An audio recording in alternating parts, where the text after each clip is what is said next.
Pre-eclampsia. Definition of hypertensive disorders in pregnancy.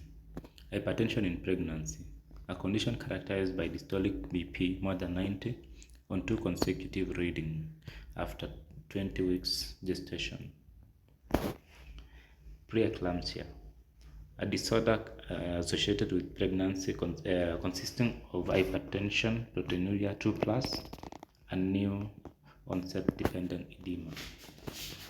Most commonly after 20 weeks of gestation.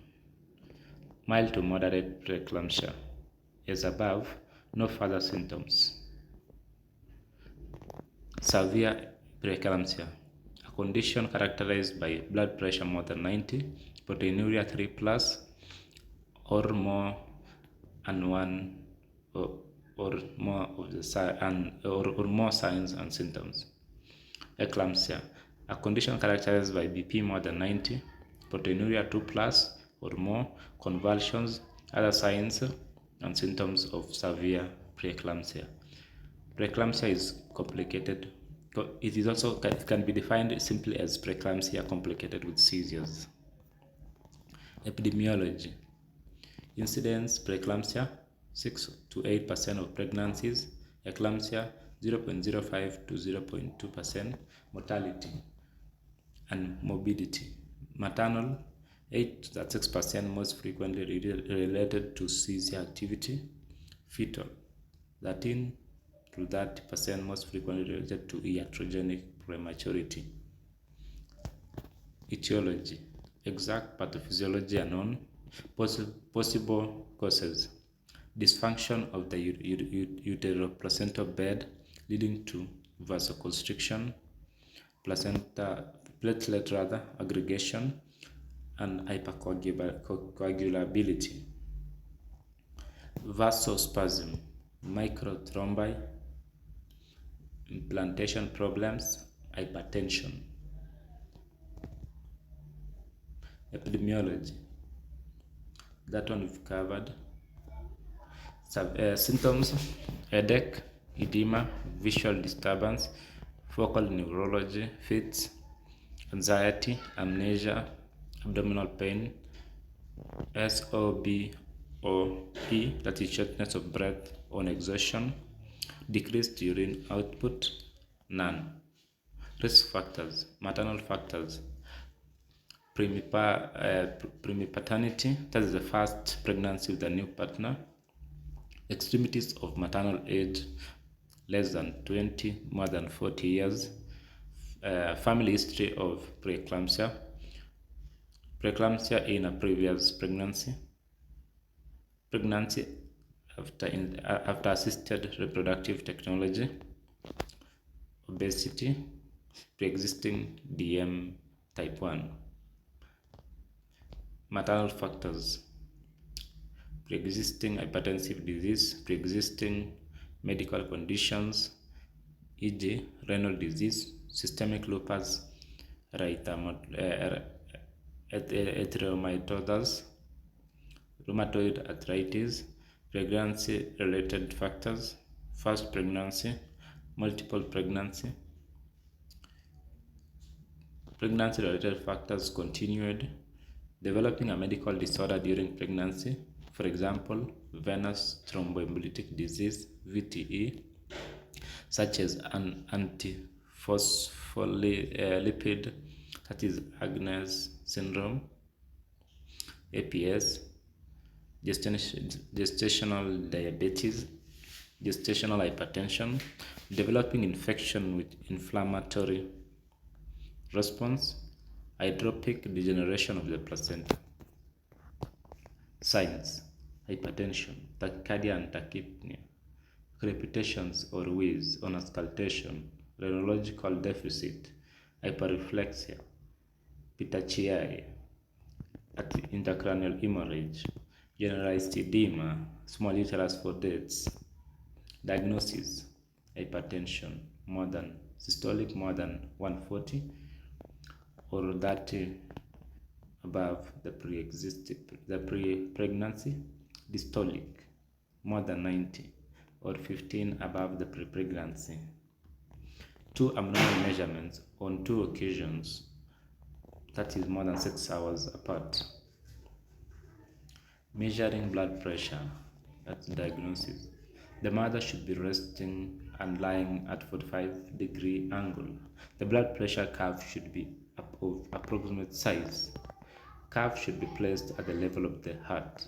Multiple readings should be used to confirm diagnosis. Manual sphygmomanometers are preferable to automatic ones. Use a stethoscope. Proteinuria more than 30 milligram minimal. Edema may be detectable on examination. Ankle edema is a common phenomenon in pregnancy and tends to diminish overnight. More generalized edema that beats on pressure on the pretibial surface, face, hands, abdomen, and sacrum, especially if sudden in onset, warrants further investigation. The severity of the edema increases with the severity of the pre-eclampsia investigations. We have LFTs, liver enzymes, ALT, AST, GO-I, urinalysis to quantify proteinuria greater than 2+, full hemogram, that is full blood count, to observe for platelet consumption and hemolysis.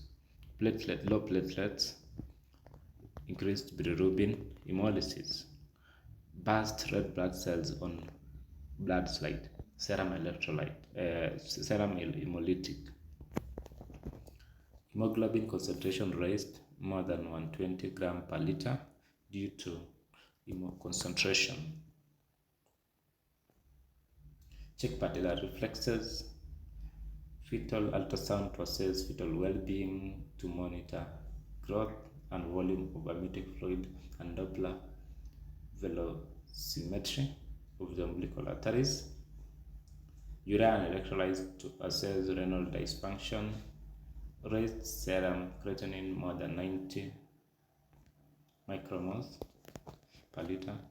Investigations: coagulation profile, bedside clotting test. You draw about 2 ml of venous blood in a syringe and keep warm at 37 degrees in a closed fist. Check every 2 minutes if clot has formed. Coagulopathy, if clot formation takes more than 7 to 10 minutes.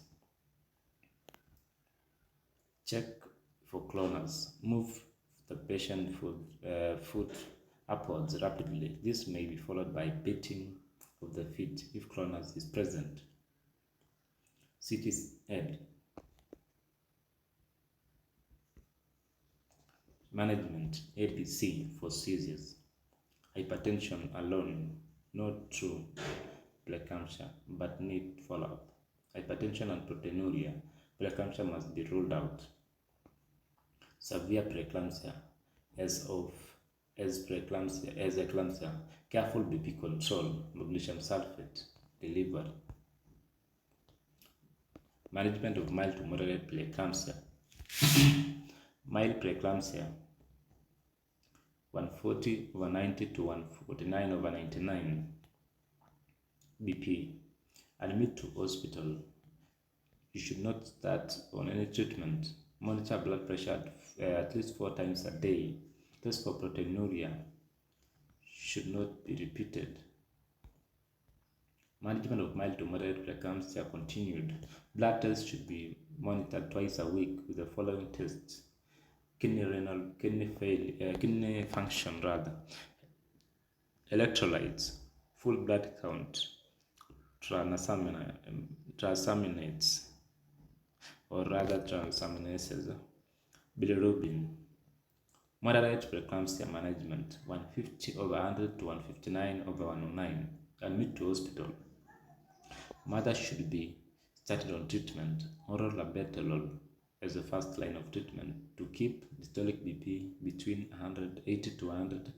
Systolic, the first one is diastolic BP between 80 to 100. Then systolic BP less than 150. Also low dose aspirin 75 milligrams per day from 12 weeks.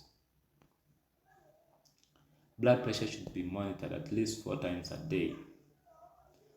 Tests for proteinuria should not be repeated.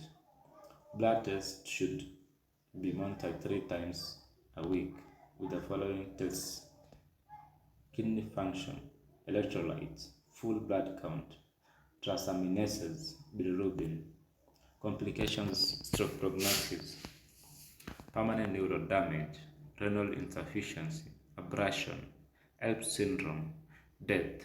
25% of eclamptics will be saw in future pregnancies, increased risk of essential hypertension. So that's the end.